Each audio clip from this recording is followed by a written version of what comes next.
प्रहार टीवी और मैं हूं आपके साथ स्मिता पटवार। चलिए रुक करेंगे उत्तराखंड की तमाम बड़ी खबरों का, लेकिन उससे पहले एक नजर आज की हेडलाइंस पर। ऋषिकेश में माधव सेवा विश्राम सदन का शिलान्यास, सीएम धामी ने की 50 लाख देने की घोषणा। ईडी ऑफिस में राहुल गांधी से की गई पूछताछ को लेकर देहरादून में कांग्रेसियों ने किया प्रदर्शन। रुड़की से लेकर मंगलौर तक पेट्रोल को लेकर मचा हाहाकार, लोगों में अफरा तफरी का माहौल। अपहरण हुई मासूम को पुलिस ने सकुशल छुड़ाया, 4 आरोपी गिरफ्तार। अखिल भारतीय आयुर्विज्ञान संस्थान यानी एम्स ऋषिकेश में इलाज के लिए आने वाले मरीजों के तीमारदारों को रहने के लिए और सस्ते खाने के लिए आगामी 2024 से भटकने की जरूरत नहीं पड़ेगी। भाऊराव देवरस सेवा न्यास की ओर से तीमारदारों के लिए माधव सेवा विश्राम सदन का कल शिलान्यास कर दिया गया है। इस मौके पर मुख्यमंत्री पुष्कर सिंह धामी समेत कई बड़ी हस्तियां मौजूद रही। दरअसल भाऊराव देवरस सेवा न्यास ने एम्स ऋषिकेश के नजदीक लगभग 3 एकड़ भूमि लीज पर ली, जिस पर 55 करोड़ की लागत से 400 बेड का माधव सेवा विश्राम सदन का निर्माण किया जाएगा। माधव सेवा विश्राम सदन का शिलान्यास कल कर दिया गया है। माधव सेवा विश्राम सदन का निर्माण कार्य पूरा होने के बाद तीमारदारों को 150 रुपए में कमरा, 50 रुपए में बेड और 25 रुपए में भरपेट भोजन मिलेगा। नेशनल हेराल्ड केस से जुड़े सवालों का जवाब देने के लिए कांग्रेस के पूर्व अध्यक्ष राहुल गांधी से ईडी द्वारा की गई पूछताछ को लेकर कांग्रेस पार्टी के समर्थकों ने देश भर में प्रदर्शन करके इसका विरोध किया। वहीं पूर्व सीएम हरीश रावत द्वारा नेशनल हेराल्ड केस में राहुल गांधी से ईडी की पूछताछ का विरोध करने पर पुलिस ने उन्हें हिरासत में ले लिया। पुलिस द्वारा हरीश रावत को दिल्ली के थाना तुगलक रोड में रखा गया। इस दौरान प्रियंका गांधी ने दिल्ली के तुगलक रोड थाने ले जाए गए कांग्रेस नेताओं से मुलाकात की। वहीं कांग्रेस नेता हरीश रावत ने ट्वीट कर लिखा कि कांग्रेस नेता राहुल गांधी और कांग्रेस अध्यक्षा सोनिया गांधी को जो ईडी का नोटिस आया है, इसको कांग्रेस का कार्यकर्ता बर्दाश्त नहीं करेगा। कांग्रेस के पूर्व अध्यक्ष और वायनाड से सांसद राहुल गांधी नेशनल हेराल्ड से जुड़ा मनी लॉन्ड्रिंग केस में कल दिल्ली में प्रवर्तन निदेशालय के सामने पेश हुए।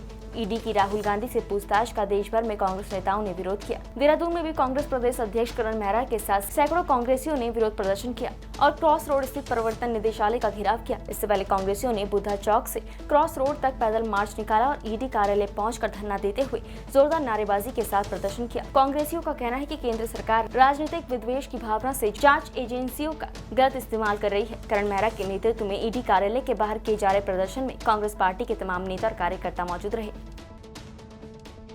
कालाडूंगी स्वास्थ्य केंद्र कालाडूंगी अंतर्गत क्षेत्र में भीषण गर्मी और गर्म हवाओं के कारण लगातार पारा दिन प्रतिदिन बढ़ता जा रहा है। वहीं कालाडूंगी सामुदायिक स्वास्थ्य केंद्र में मरीजों की भारी भीड़ रोज देखने को मिल रही है। दोपहर तक मरीजों की लंबी कतार लगी रही। अधिक गर्मी के चलते बच्चे और बड़े लोग वायरल बुखार, उल्टी, दस्त के ज्यादा शिकार हो रहे हैं। वहीं वरिष्ठ चिकित्सक अधिकारी डॉक्टर अमित मिश्रा ने बताया कि भीषण गर्मी के चलते वायरल फीवर के मरीजों में बढ़ोतरी देखी जा रही है। डॉक्टर मिश्रा ने लोगों से जरूरत पड़ने पर ही घर से बाहर निकलने की अपील करी। देखो अभी तो वायरल फीवर और उल्टी दस्त के पेशेंट 1-2 हैं ही, इनको हमने भर्ती कर रखा है। ग्लूकोज मतलब अपना वाटर मेंटेन हम कर ही रहे। इसके लिए क्या एहतियात बरतनी चाहिए? बस घर से बाहर ना निकले, अपना साफ सुथरा रहे, हाथ धो के खाना खाएं, जो भी है अपना साफ सुथरा जितना रहेंगे उतना ही आसपास पड़ोस में साफ सुथरा बनाए रखें। रुद्रपुर के खेड़ा से मासूम का अपहरण कर परिजनों से 15 लाख रुपए की फिरौती मांगने का पुलिस ने महज 24 घंटे में खुलासा करते हुए 4 आरोपियों को गिरफ्तार किया है। साथ ही टीम ने बच्ची को सकुशल बरामद कर परिजनों को सुपुर्द कर दिया है। एसएसपी मंजूनाथ टीसी ने मामले का खुलासा करते हुए बताया कि बीती देर रात रुद्रपुर खेड़ा निवासी शाहिद नवी ने पुलिस को सूचना दी थी कि उसकी 4 साल की बच्ची रीदा का अपहरण हो गया है, जिस पर पुलिस ने तत्काल मासूम की खोजबीन शुरू कर दी। कल सुबह परिजनों पर अज्ञात नंबर से फोन आया और बच्ची को सकुशल छोड़ने के एवज में 15 लाख रुपए की डिमांड की गई। एसएसपी द्वारा तत्काल आधा दर्जन टीमों का गठन कर बच्ची को सकुशल बरामद करने के निर्देश दिए। दोपहर बाद सर्विलांस पर सीसीटीवी की मदद से 3 अपहरणकर्ताओं की निशानदेही पर पुलिस ने चौथे आरोपी को गिरफ्तार कर मासूम को बरामद किया गया। हम 4:30 बजे से लेके एक कुमारी रिदा है, पुत्री श्री शाहिद नवी, निवासी है खेड़ा का। तो रिदा जो बच्ची है, हमारा गुड़िया जो है 4:30 बजे से मिसिंग थी। तो 9-9:30 बजे के आसपास जो है कोतवाली में, रामपुरा में और कोतवाली में इन्होंने सूचना दिया। तो छोटे बच्ची का मामला था। तत्काल हम गहनता से इन्वेस्टिगेशन करने के लिए तत्काल 365 का दर्ज कर दिया था। तो रात को एक सूचना आई कि कुछ अज्ञात कॉलर द्वारा ये बताया गया कि बच्चा इनके कब्जे में है। तो तुरंत हमने इसको बहुत सीरियसली से लिया। हमने विभिन्न टीमें बनाई और सर्विलांस एक्टिवेट कर दिया। तो अगेन सुबह 10:30 बजे हमको एक और कॉल आया वादी को, तो जिसमें वो फिरौती 15 लाख रुपए की डिमांड करी। तो तत्काल हमने विभिन्न टीमें जो बनाया था उसको और एक्टिवेट करा, नेगोशिएशन टीम को भी एक्टिवेट करा। तो मैनुअल, सर्वेलांस और इवन टेक्निकल के आधार पर और नेगोशिएशन के आधार पर हमने विभिन्न टीमें बना के विभिन्न भूमिकाओं में हमने लगा दिया। तो इस प्रकार के तीनों दिशा में जब आगे बढ़ते बढ़ते आज जो है दोपहर तक हमने सकुशल जो है अपराधियों तक पहुंच के जो फिरौती मांग रहे थे, कुल मिला के 3 जो पुरुष अपराधी है और चौथा जो है महिला छोटी है वो भी अरेस्ट हो गए हैं। पहले तो 3 अपराधी गिरफ्तार हुए जो फिरौती मांग रहे थे और बच्चे को उठा रहे थे। उनको हमने संजय वन से गिरफ्तार हो गए। तत्काल उनके द्वारा बताया गया कि बच्ची को बनबुलपुरा में छुपा रखा है। तो त्वरित रूप से कार्रवाई करते हुए हमने बनबुलपुरा से सकुशल बच्ची को बरामद किया। ये संपूर्ण ऑपरेशन में कुल मिला के जो हमारे विभिन्न टीमें हैं जो नेगोशिएशन, सर्वेलांस और मैनुअल और पकड़ दकड़ की कार्रवाई कर रही थी, उनका शालीनता, सूझबूझता और सहनता जो पेशेंस लेवल से ऑपरेट करा, क्योंकि बच्चे की जान का मामला था, सकुशल बरामद करना था, उनकी हम बहुत ज़्यादा शुक्रिया करते हैं एंड तारीफ़ काबिल है। और मुख्य रूप से मीडिया का भी बहुत अच्छा भूमिका रहा है, जहां उन्होंने शालीनता और संवेदनशीलता को दर्शाते हुए इस मामले को सनसनी खोज ना बनाते हुए बड़े गहनता से इसको हैंडल किया। तो इन सभी के वजह से आज हमारे बीच में हमारे शहर का 4 साल की गुड़िया जो है सकुशल बरामद हुई है। कुल मिला के अच्छा हुआ है।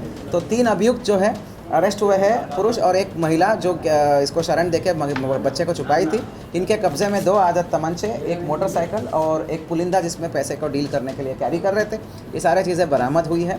ये संपूर्ण वारदात में शफी अहमद एक टेलर था, उसको आर्थिक बहुत ज़्यादा मतलब देनदारी बन गई थी। ये देनदारी की वजह से इसने ये कृत्य को अंजाम दिया। ये अभी मतलब प्रकाश में आया है। रुद्रप्रयाग के सुमाड़ी स्थित सब स्टेशन में 4 महीनों से लाखों के पैनल बाहर पड़े हैं, जो कि बारिश और धूप के कारण खराब होने की स्थिति में है।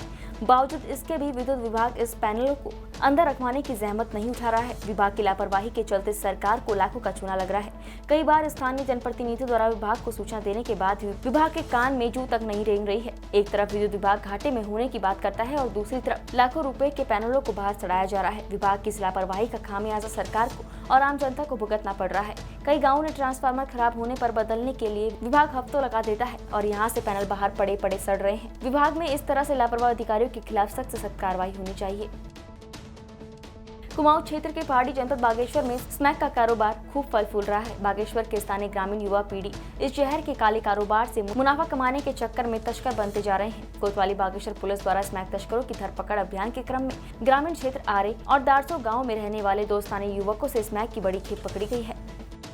एसओजी टीम और कोतवाली पुलिस ने कल 2 लोगों को, सुरेश सिंह तथा ब्रजेश कोतवाल को एक पर 10.55 तथा एक पर 8.33 ग्राम स्मैक पकड़ने में सफलता मिली है। और जैसा कि इसमें पहले भी ये सुरेश जो है स्मैक के उसमें पकड़ा गया है तथा चोरी के मामले में भी इस पर अपराध पंजीकृत है। तो ऐसे लोगों को पकड़ करके जो इसे स्मैक जैसे खतरनाक जो नशा है जिससे हमारा आजकल नवयुवक विशेष प्रभावित हो रहा है, तो इसको जड़ से दूर करने के लिए अभियान में हमें ये सफलता मिली हुई है। भारतीय जनता पार्टी की कार्य समिति भाजपा जिला कार्यालय गोपेश्वर में संपन्न हुई। जिला कार्य समिति में बतौर मुख्य अतिथि पूर्व राज्य मंत्री वीरेंद्र सिंह बिष्ट ने कहा कि भारतीय जनता पार्टी विश्व की सबसे बड़ी राजनीतिक पार्टी है और भारतीय जनता पार्टी का कार्यकर्ता भारतवर्ष को परम वैभव तक पहुंचाने का संकल्प लेता है। उन्होंने कहा कि भारतीय जनता पार्टी कार्यकर्ता आधारित पार्टी है, इसलिए संभव हुआ है कि चाय बेचने वाले का बेटा आज देश का प्रधानमंत्री है। जब जब देश में गरीब परिवार से जुड़ा व्यक्ति प्रधानमंत्री बना है, तब तब गरीब कल्याण की अनेकों योजनाओं केंद्र सरकार द्वारा चलाई जा रही है। सीमांत तहसील मुंसियारी के सबसे सुदूरवर्ती सड़क और स्वास्थ्य सुविधा से वंचित ग्राम पंचायत नामिक में कल राजकीय प्राथमिक विद्यालय और राजकीय उच्चतर माध्यमिक विद्यालय के बच्चों के साथ चौकलेट बैठक की गई। इस मौके पर इस वर्ष हाई स्कूल की परीक्षा में 87.8% अंक प्राप्त करने वाले छात्र राजेंद्र सिंह कनियारी को सम्मानित किया गया। मोदी सरकार के 8 साल पूरे होने पर बीजेपी पूरे देश के साथ थराली में तमाम कार्यक्रमों का आयोजन कर रही है। बीजेपी ने सेवा सुशासन और गरीब कल्याण कार्यक्रम के तहत कल सुनला पेट्रोल पंप से अपर बाजार थराली होते हुए राड़ी बग्गड़ तक बाइक यात्रा का आयोजन किया। बाइक यात्रा को जिला पंचायत सदस्य और भाजपा नेता देवी जोशी ने हरी झंडी दिखाकर रवाना किया। भाजपा कार्यकर्ताओं ने मोदी सरकार के 8 साल के कार्यकाल को ऐतिहासिक बताते हुए इस बाइक रैली का आयोजन किया। हमारा देश आज़ादी का अमृत महोत्सव मना रहा है, तो इसी उपलक्ष्य में आज़ादी के अमृत महोत्सव और विकास सरकार की मोदी सरकार के 8 साल संपूर्ण होने पर पूरे उत्तराखंड में युवा मोर्चा प्रदेश अध्यक्ष द्वारा सबको निर्देशित किया गया था कि 13 जून को एक बाइक रैली हर मंडल में होगी। तो जिसके संदर्भ में हमने आज थराली मंडल, नारायणगढ़ मंडल और देवाल मंडल तीनों मंडल का विधानसभा के अंतर्गत एक बाइक रैली कार्यक्रम किया है, जो कि आदरणीय मोदी जी के सफलतम 8 वर्ष संपूर्ण जो सफलतम वर्ष हुए हैं, कार्यकाल पूर्ण हुआ है, उसके उपलक्ष्य में हुआ है। इसमें भारतीय जनता पार्टी युवा मोर्चा विधानसभा थराली नारायणगढ़, युवा मोर्चा मंडल नारायणगढ़, युवा मोर्चा मंडल देवाल थराली सामूहिक रूप में पूरे विधानसभा में ये बाइक रैली हुई। और इस बाइक रैली का उद्देश्य ये है कि उत्तराखंड में और पूरे भारत में अभी तक जो मोदी जी के 8 साल कार्यकाल के रहे हैं, वो एक जन कल्याणकारी रहे हैं और आम गरीब के लिए रहे हैं। आम गरीब की जनता की जो ज़रूरतमंद थी, उसके लिए मोदी सरकार के 8 साल आज बेमिसाल की ओर हैं। और इसीलिए हम पूरे युवा मोर्चा ने पूरे उत्तराखंड में हमें जो निर्देशित उत्तराखंड से अपने युवा मोर्चा प्रदेश अध्यक्ष जी के माध्यम से हुआ था, उसमें हम लोग पूरे विधानसभा वाइज, पूरे मंडल वाइज इस कार्यक्रम को कर रहे हैं। और इससे से यही मैसेज है कि आदरणीय मोदी जी ने जो आज पूरे देश के लिए, गरीबों के लिए जन कल्याणकारी योजनाएं की है, ये निसंदेह आज पूरे धरातल पर दिख रही है। और इससे पूरे देश नहीं, अभी तो पूरा भारत इससे जानकारी है कि मोदी जी ने क्या किया है, नहीं किया है। अल्मोड़ा जिले के विकासखंड सल्ट के तल्ला मानीला गीता भवन में सल्ट विधायक महेश जीना के सहयोग से प्राइम अस्पताल काशीपुर द्वारा एक निःशुल्क स्वास्थ्य शिविर लगाया गया, जिसमें क्षेत्र के सैकड़ों ग्रामीणों ने अपना स्वास्थ्य परीक्षण कराया। शिविर में सर्जन, हड्डी रोग विशेषज्ञ, फिजिशियन, स्त्री रोग विशेषज्ञ, बाल रोग विशेषज्ञ, नेत्र रोग विशेषज्ञों ने शिविर में आए ग्रामीणों की स्वास्थ्य जाँच और निःशुल्क दवा वितरण की। प्राइम हॉस्पिटल द्वारा एक निःशुल्क कैंप लगा था, जिसमें लोगों की बीपी की जांच, शुगर की जांचें हुई थी, जिससे लोगों को हेल्थ के लिए जागरूक किया गया है। क्योंकि यहाँ के लोगों को दूर होने के कारण रामनगर या बहुत दूर उपचार के लिए आना पड़ता था। ये एक अच्छी पहल है। आगे ऐसी स्वास्थ्य सेवाएँ प्राइम हॉस्पिटल गाँव वालों को देते हैं। उत्तराखंड की तमाम बड़ी खबरों में फिलहाल इतना ही। बाकी खबरों के लिए देखते रहिए पहाड़ टीवी। नमस्कार।